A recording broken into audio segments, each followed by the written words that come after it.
All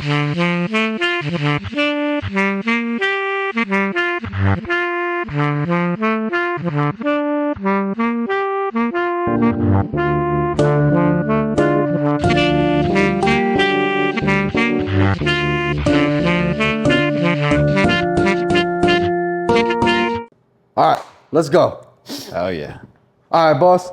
Let's go ahead and introduce yourself to the camera. I'm Menaz, 27 years of age. I'm a clothing designer, but I'm everything. I'm a business. So what we got is the Creative Questions podcast, and what we try to do is get with creative folks at the beginning of their sort of entrepreneurial creative journey and explore that. So where are you from originally? I'm from Mexico, bro. Chihuahua, Ciudad Okay. Juarez, Chihuahua. But I came out here when I was 7, so I've been out here. You know, I'm pretty much from here. You came to Denver when you were 7? Yes. Word. I came to Thornton, Colorado, brother. What was Thornton like being a first generation or coming from Chihuahua? It was crazy, bro, because the first, like, when we arrived, it was snowing, and I've never had seen snow before, so I was just like, whoa, you know? Yeah. And it's just like, it's just so much different, even like the way the buildings are built, the way the roads are, you know. Over there we have like dirt roads. I mean, we do have like pavement, but we do have a lot of dirt roads and stuff, you know. It was just so different, dude. I was amazed for like the first few days, and then I started to go to school, bro, and I just struggled a lot, you know, like I didn't speak no English, dude. Sure. So acclimating to the initial culture. Yeah, like adapting was just like, cause you know it's a whole 180, you know, 360 jump, like Different thing. yeah, completely, dude. But after a year, I started to learn English, you know, and you know, from then on, it just, you know. Did you already have family out here? I did. Word. My uncle came out here in 2002. Okay. And we followed him in 2004, I think. Okay. 5, something like that, bro. And at what time did you start being sort of creatively inspired? Like when did you start? Did you draw a lot as a kid? I did, bro. Graffiti. I was always into jerseys, dude. So I would just like, you know, just spend my time drawing basketball jerseys, just like new designs, you know. Or like I'd take like one jersey I do remember drawing like vividly was a Cincinnati Bengals jersey, but I flipped it into a basketball jersey, you know. But I mean, I've always been like, as far back as like elementary and middle school, you were drawing the jerseys? yeah, like 4th, 5th grade, dude. Oh yeah. But I wasn't even like thinking like, oh, Yeah. I could make a, you know. Yeah. And that was until high school, bro, where I really just opened up, you know, because I was a shy kid, you know, a lot of insecurities and stuff, and in high school, I feel like there was just so many people, dude, that I was just like, you know, fucking, I'm gonna do my thing. Yeah. And from then on, What's really stopping me? Exactly. Like, you know, those limitations. You just kind of like flip the visor, and you're like, whoa. So you acclimated quickly, made some friends. The Thornton culture was embraced your identity coming from Chihuahua. There's other people from Mexico, and then you get into high school and you start drawing and having an affinity for that. What else was going on around you? Like, what was inspiring you? My mom, honestly, she likes all that stuff, you know, all that brand stuff, Tommy Hilfiger, Polo. Yeah. So that was really what, like, you know, like the Tommy Hilfiger look, I always loved it, dude. So I always try to like incorporate it somehow in my style, you know. But my mom was always dripping us out, me and my brother, you know. Sure. Like always, like we had polos, you know, and if we got dirty, we got yelled at and stuff, you know. It's the way you guys would spend time as a family. Exactly, yeah. And then after, dude, I was probably like in like 6th grade, dude. My parents split up. Okay. So I go live with my dad, you know, and we struggle, dude. We, you know, just like not having rent, you know, getting evicted and stuff. It got tough for a while. Yeah, for a while, dude. And then, yeah, bro, I mean, I just lived, you know, just had fun, dude, however I could, you know. A lot of times we didn't have money, so, you know, we just hung out. Me and my homies would just hang out in the street and like draw on walls like with chalk, bro, and just stuff like that, dude. And how did that time inform your creative journey now? Like early on when you're in Thornton and it's a little rough, you know, life's a little tricky with your family, parents are divorced and you're out there, you know, with the homies doing whatever. How did that inform your creativity? Like what were you guys doing? Well, them guys were like gangsters, you know, like Sure. their parents were gangsters, dude. So So it's a generational thing. yeah. Mm-hmm. So we were just out in the street, dude. We were just fucking doing things, you know. And I always like to like just leave, you know, like draw something somewhere. Like we'd go into like sewers and shit, you know, like tunnels and shit, and I would just draw my name, bro, or Throw a like mark, yeah. yeah, just anything really. And that just kind of like the hardships really like built me to be like I want a different life other than this like low income stuff, you know? Yeah. Like I want better for myself. Sure. So And I come from that too. That's how I know how to ask these questions. exact. You know? Yeah, bro. So, you know, like my mentality just flipped, you know, like switched like but I wasn't how I am right now, you know? Like I was only about 25%, but like my mind had already shifted, you know, and more experiences, you know, more hardships and stuff, you know, because my family, I mean, they're crazy, dude, you know, Sure. but you know, they're my family and I'm gonna ride with them, but like it gets to a point where you're just like, When explode, dude. when you were going to high school, did you find yourself changing the garments that you were buying? Yeah. Like you said you had initially in that drawing took a Cincinnati Bengals jersey and flipped it into a basketball jersey. Were you also taking the Tommy Hilfigers and the stuff that you were and flipping it? Yeah, bro. Actually, I used to thrift a lot, dude. Like my whole family, you know. So like that stuck with me. And when I was in high school, dude, I started reselling jerseys. Like that was my thing, you know. Yeah. Like a freshman, sophomore, I was reselling jerseys. So When I was a kid, we didn't call it thrifting though. We called it school clothes shopping at the Segunda. oh yeah, la segunda, for real, dude. That's what my mom calls it. My dad, you know. Yeah. But at the time, dude, like I don't know, 15 years ago, like it wasn't so saturated as it is now. You know No. that. So like there was a bunch of stuff, dude. You could Jerseys, go stuff, jeans. yeah. And back to that question, I did, bro. Like I'd take jeans and distress them, you know. Yeah. Just like, cause Kanye was like a really big thing, and Sure. you know. So like I was like, oh, I'm trying to be like Kanye. I'm trying to. However people feel about Kanye, Yeah, and the like- way he moves, you know, he has been influential with a Influential. lot of different avenues, Yup. and that's just what it is. You can't Yeah, bro. change that. Exactly. Like he's crazy now, but like back then, you know, like he was a lot of influence to me, bro. Because I was like I said, distressing pants, bro, cutting off sleeves off shirts, you know, just to make it a more street rugged look, you know. Yeah, and then you were taking it and flipping that at school. Exactly, bro. And it wasn't like I was selling shirts for $100, but Nah, but 40, you- 30 bucks, you You were know. passionate about Exactly, it. off It was like your $6. canvas. Exactly, bro. But I'm a business guy at heart, you know. So Yeah. I flipped it, you know. Yeah. I flipped whatever I could flip, dude. I flipped figures, I flipped clothing, I flip tires, whatever, dude. I'm Yeah. just a business dude. You just like you like getting in there and working it and making Exactly, bro. With the mind, you know, because with a lot of Mexican folks, like they're used to like working with their body, you know. So like me being Mexican, dude, I didn't feel like that was work at that time, you know. Like I am getting money, but it's not hard work, you know. It's not what your dad Used or your to, cousins exactly. or your tios or whatever. would call Exactly, work. bro. But and then I was also like not shamed, but in a way I felt like, oh, I'm not going hard enough, you know, because I'm working with my mind instead of my hands or whatever, you know. Yeah. But Almost like an owner's remorse. Like exactly remorse. Yeah, Yeah, seller's bro. remorse. Exactly. Or buyer's remorse, as they call it. Exactly, bro. But you know, as time went on, I just brought myself back from that. Like, you know, that's So back to high school, you're in there hustling the clothes. And what was the thing that you sold that like helped you recognize like, yo, I really got something. Like these kids are paying attention to what I'm doing. Whoa.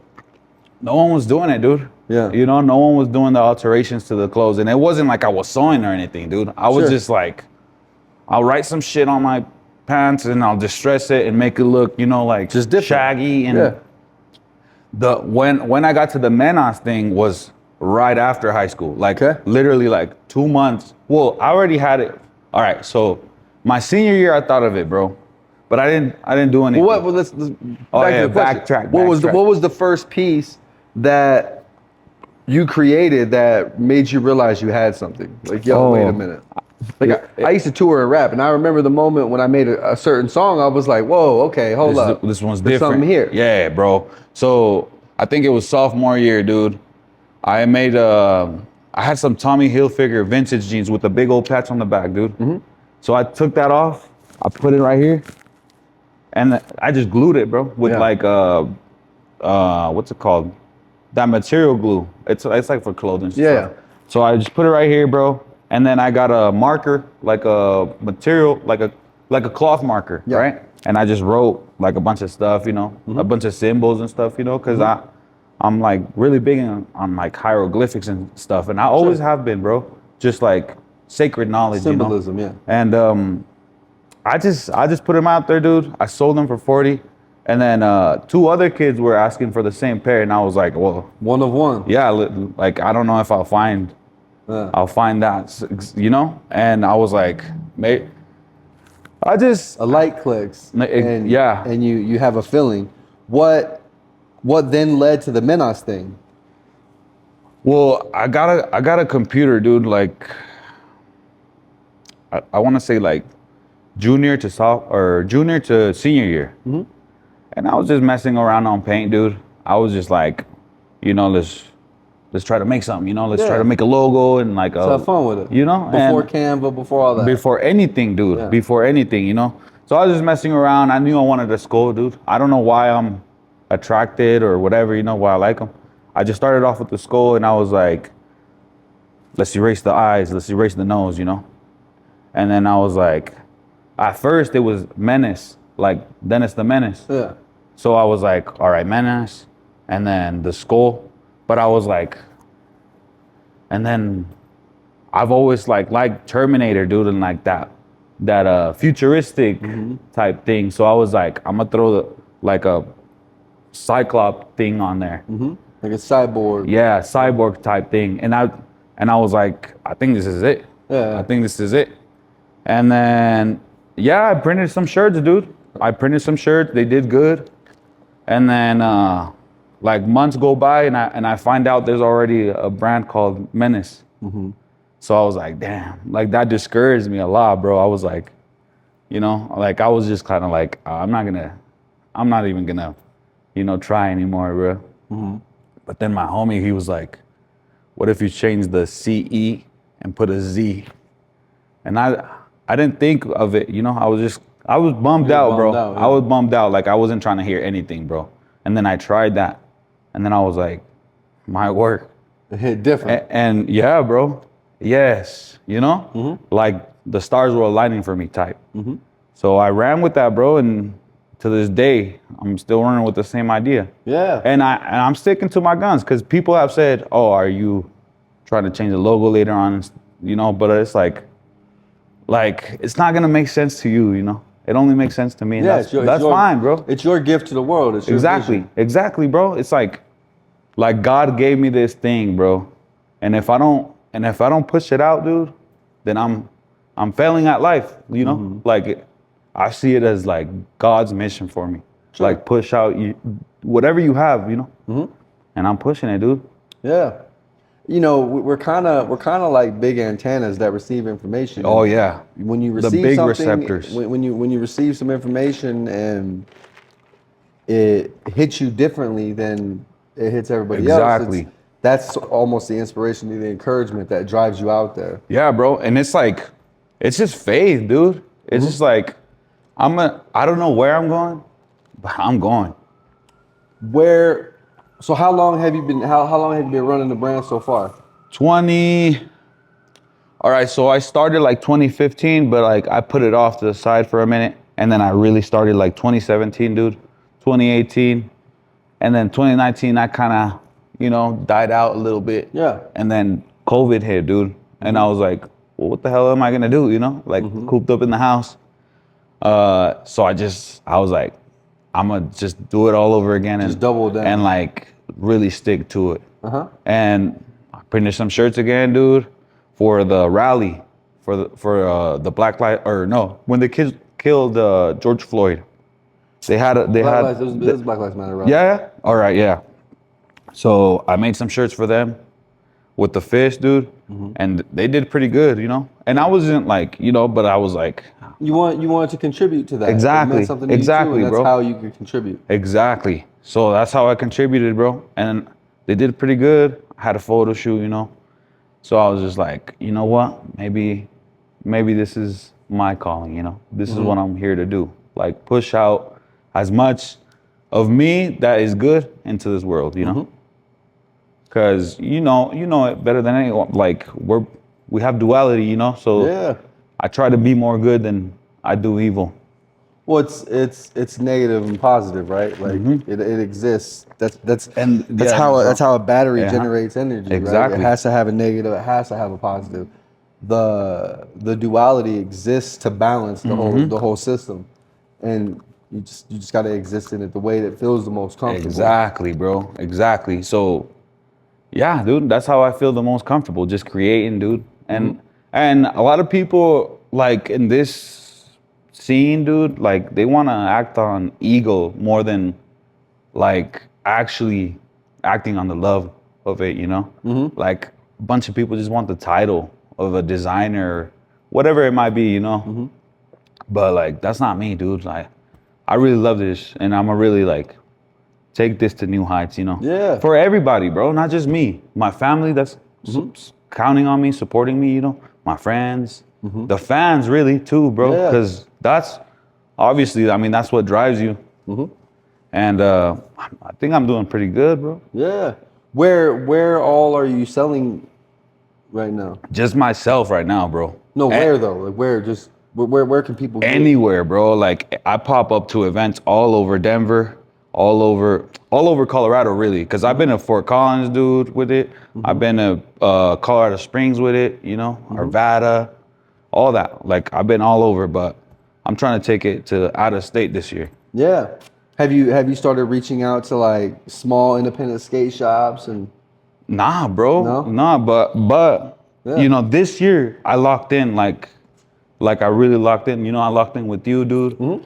And I was like, I'm really trying to make something out of it, because it's time to make money, bro. Like I'm done like working for anyone else that isn't me, Yeah. And I'm trying to put my brothers on, like my homies that are loyal to me, Yeah. Bring them on, cause bro, we all gotta eat. And being Mexican, bro, like I feel like Mexicans are like not represented enough, around here, Yeah, I think Mexicans are represented in the expected realms of what that is, right? Exactly. And I think it's cool to see everybody from all all walks of life jumping out with something different.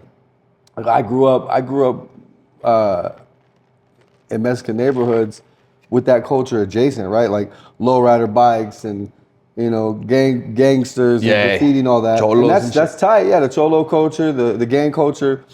But that's expected, right? So it's cool to see other creative people steering the culture in new directions, new territory. Exactly, bro. And mostly here, in Denver, I feel like, I mean, there is a few, like globally known Mexican artists, but like in Denver, I feel like myself and a couple others, Lord Days, a couple Are others. you still writing? You say you do chalk and some graffiti here and there. You still do that? Not really, bro. I mean, for fun, Yeah. like, but not like I wouldn't like take on a project or anything, Yeah. I mean, just for fun, really. Yeah. I just love being creative, dude. Whether it's singing, doing this, You sing too? yeah, dude. Oh, But man. like not corridos, regional music, bro. So like Conjunto Primavera. I don't know if you know them. Polo Urias. Like older Mexican stuff. Yeah. Yeah, bro. From when I was young, I remember like Los Tigres del Norte. Los Tigres del Norte. Yeah, bro. Yeah. Exactly. Things like that. I remember like that era. Of stuff. Yeah, exactly. Like 90s stuff, right? Yeah, like that, bro. I don't really like the newer stuff. I've always thought of myself like an older soul, you know? Like, I don't know, like a tío, bro. Like people call me tío because I drink beer and like, you know, just like do just older Mexican stuff, you know? You move a little more mature, a little different. Yeah, bro. What do you have planned for 2025, just in general, other than getting out of Colorado? Well, getting to touch like new spaces of like business, dude. I'm trying to like go into the weed industry or something, you know. With this pop-up thing, like I've already branched out. Like I like to think of Menaz like the brand, you know. Like the clothing is only a branch, the pop-up series is only another branch, you know. But I'm trying to touch other avenues that I'm not familiar with, you know. Just to like get some passive income and like be globally known, dude. Yeah. Or at least nationwide, or something, dude. Like I've always thought, like, why not me, bro? Why not me? Yeah. Like, there's so many artists that thought that, you know, and you know, who knows what we can touch, what I might reach, you know? Yeah. Just as long as I keep that mentality of like reaching newer heights, Like setting a goal and kind of attacking it, aiming for it. relentlessly, bro. Like where I'm like, I don't know how I'm gonna do it. I have no money, but I have this, you know. Yeah. To like kind of like controlling a paradigm, you know. Yeah. Like we're gonna get there, bro. I'm still kind of figuring it out, you know, just because I didn't have any mentors or anything, you know. I just Sure. kind of navigated life, however, Yeah. and I feel like I'm doing all right, you know. Like, Yeah. You have some momentum. You've created some energy. You have direction. Exactly, You have, bro. you have people that are working with you and around you that are pushing you. Exactly. And then I'm inspiring people to like do their own thing, which comes back to me, like that energy comes back to me, you know, like damn, dude, like I inspired you. Like I'm just doing my thing. I'm just blindly out here just doing whatever I can. Out in the jungle. Exactly, bro. But I'm inspiring people, you know, and that feels good, dude. How often you go back to Chihuahua? Never, bro. I'm not a citizen. I'm not word. even a resident. Okay, so you can't get back. Nah. we gotta figure out a way to spread what you're doing over there too, right? Exactly, bro. I gave some stuff to my cousin, and right now I'm kind of in the works of making luchador masks, you know, so we can spread them out over there, you know, kind of hand them out, you know, local wrestlers, you know, just try to get into that business too, bro. Just I see like the world is mine, you know, like that Scarface movie, dude. Like I always think of that, like the world is yours, you know, like it really is, bro. Yeah. But a lot of people, you know, limit themselves with like, oh, I don't have enough money. Look at me, I can't do it, you know. When you get comfortable. Exactly. And you don't want to step outside of your comfort zone because it's scary. It's scary and it can be difficult. Like, and you're gonna take some losses, bro. No. Like when I first started, I used to buy bulk of shirts, bro. 50, 60, you know. 3 sales, dude. You know, like, but I'm like, damn, you know, maybe next time I'll do something different, you know. That was just always my mentality. Just keep taking these lessons, bro. And one thing I learned, bro, is like, can't let your feelings dictate any moves that you're doing, bro. You know, because like I said before, bro, the ego thing it could be good for you or your worst enemy, you know? Like like say, I don't know. Nah, let's get back to it, bro. Well, my thing with the ego, you know, if it's a crucial part of your character, and so you can't discard it, right? It's part of your identity. But if you leave your ego unchecked, it will sort of tear you through into places that are destructive, even as you're succeeding. Right? You can Exactly. be successful, and that ego could be driving that success, but it's uncontrolled. Right? Exactly, And so you bro. got to you have to harness your ego in a way that is sort of beneficial for your greater journey. And you know, the greater journey is that sense of spiritual growth that exists in you, and only you, the person driving this body, can understand what that is. Exactly, bro. You know, and Exactly. that's if it's you know, putting out the clothes and growing it to this thing, if it's branching out into all these things, you know, you got to go with the flow, but you just got to be careful to not let the flow or the river wash you. Yeah, dude. You know, because then you're just stuck. Like you lost the wave. Like you're trying right Exactly. now, you're riding a wave, and you got to be careful to not fall off the wave. Exactly, bro. You hit the nail right in the coffin, dude. Like if it gets too much for you, you know, you might drown, dude, and then lose all that momentum. Have you done any of the swap meets or like Yeah, bro. Flea markets. Mile High? Yeah. Yep. All the time, bro. What else? Yeah, I mean pop-ups, bro. You do pop up? You Like- do any of the pop ups down in Rhino? Yeah, bro. What's it called? The 5. I'm not sure what it's called, but I'm not sure what it's called, dude. But I did some pop-ups down there, bro. I had my own pop-up down there as well, bro. With my homie Drim. We had like a collab going. We rented a spot, got some clothes in and got some art in there. Cause he does paintings. What about that food marketplace over in Aurora? Stanley Market? No, the hood one. Oh, the one on Colfax? Yeah. Up here, huh? Yeah, bro. It used to be outside. Now it's inside It's the building. inside, yeah. I wonder if anybody is doing any clothing stuff in there. That's what I'm thinking. And bro, they have wrestling matches too. So Yeah. I was already like, So you got if you have your own lucha libre mask and you bring them out there and you're passing them out. yeah, bro. Like just like even like I could just be like, hey, wear this, you know, like for free, dude. And you know, like I give them out to people, you know, just on some. You probably wouldn't even have to give them out, man. You come up with a dope lucha libre mask or like a colorway, and then you have someone, you know, rocking it that's being silly or like displaying it in a loud way, and then you just have someone in the cut hustling them, you know? Oh, yep. Yeah, bro. I actually know someone that's kind of like that, dude, and he's got some motion going on. His name is Omar Neutral, bro. Yeah. He's like this young dude, and he's doing like comedy skits, you know, but his comedy skits get like 200,000 likes, you know? Wow. And he's just putting on, bro. He put me onto like his other comedy homies from Mishka, bro, from Canada. And he's like, send me some stuff, you know? Dude has 12,000 followers, you know? Just like involving myself with that crowd, bro. Yeah, just having fun with it. Yes, bro. And who knows, bro? Might catch on, you know? Yeah. It's gonna catch on. Well, yeah, the you know, everything grows dictated by what kind of energy and love you put into it. Exactly, bro. And you know, like right now, like I used to think about money a lot, bro, because I didn't have it, you know? Yeah. So like that, I feel like that like put a wall, because I was just thinking about money, making this stuff, you know?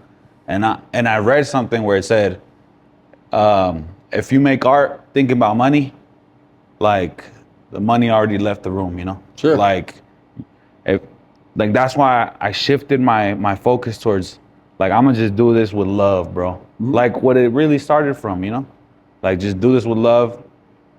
And bro, like the opportunities now are crazy, bro. You know, like the other day I had a sneaker con hit me up about, they were talking about brand activation, like booth, you know? Yeah. So I was like, damn, they hit me up, bro. Yeah. Like, whoa. Like they have fucking 200,000 followers or whatever, you know?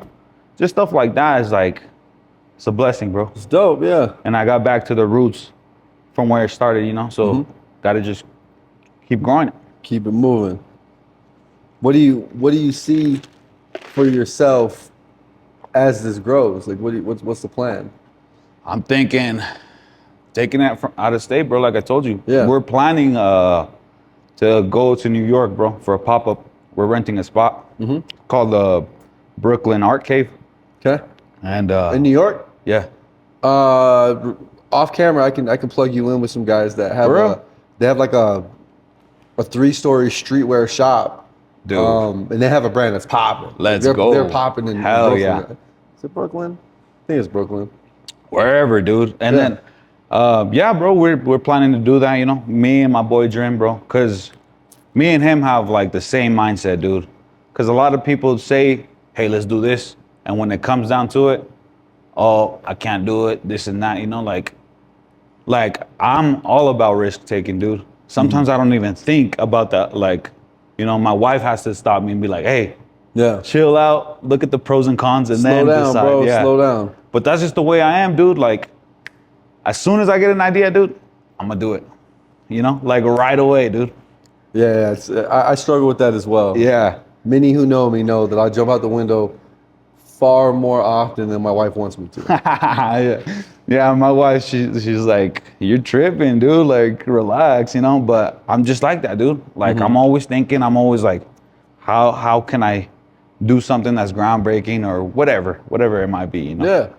And I had a fashion show in September, dude. I rented this event center.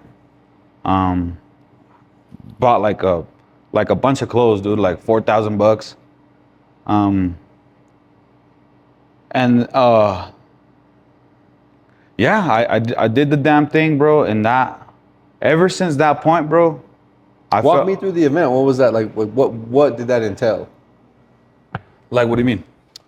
So you rented a hall and you just like, did you do like a pop-up market? Was it just a fashion show? A fashion show, dude. Were they able to buy the clothes at the event? Yeah, at the end of the Was show. it just your event? Did you have people perform? So Live artists? Like what? Walk me through it. okay, so I just rented this spot, bro.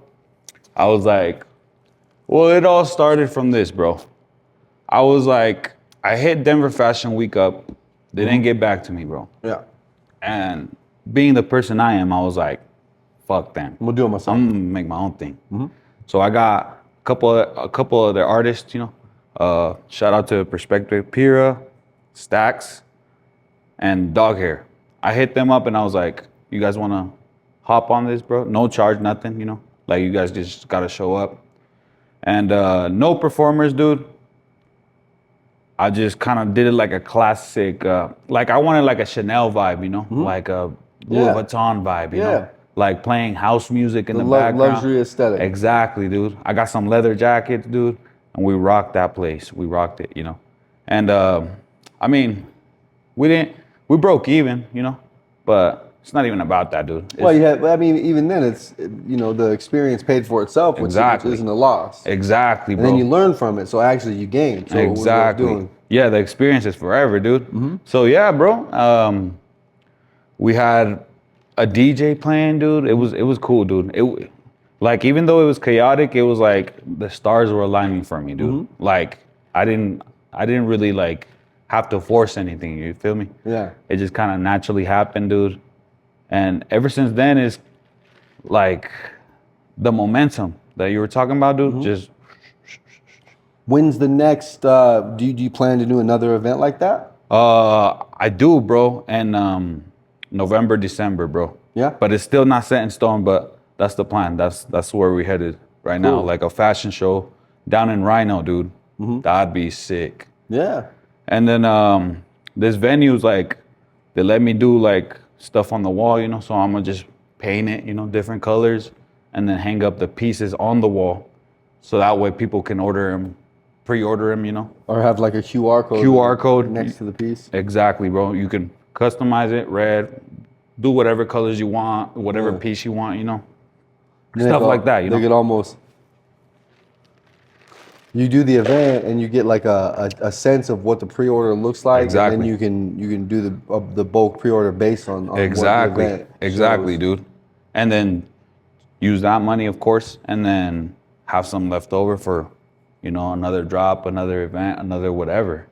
You know, just try to put that back in the investment pot, you know, just so I can keep growing, dude. Because, dude, this year I feel like something's gonna happen this year. Yeah. Yeah, because I'm like, I got fire inside me just talking about this. Just trying to capture it. Yeah, dude. But, you know, patience, faith, and consistency, bro. And discipline too, bro. Yeah, You discipline's know, I big. gotta be a little more disciplined. Yeah, but- listen to your wife when she tells you slow down. Dude, for real, bro. My wife, she be saving me from a lot of shit, dude. I'm thankful for her. Yeah. I love my wife, dude. Hell yeah. Well, we got my guy Menaz. Boom. Creative Questions Podcast. Yes, sir. Let's go. Yes, sir. Hell yeah. Peace.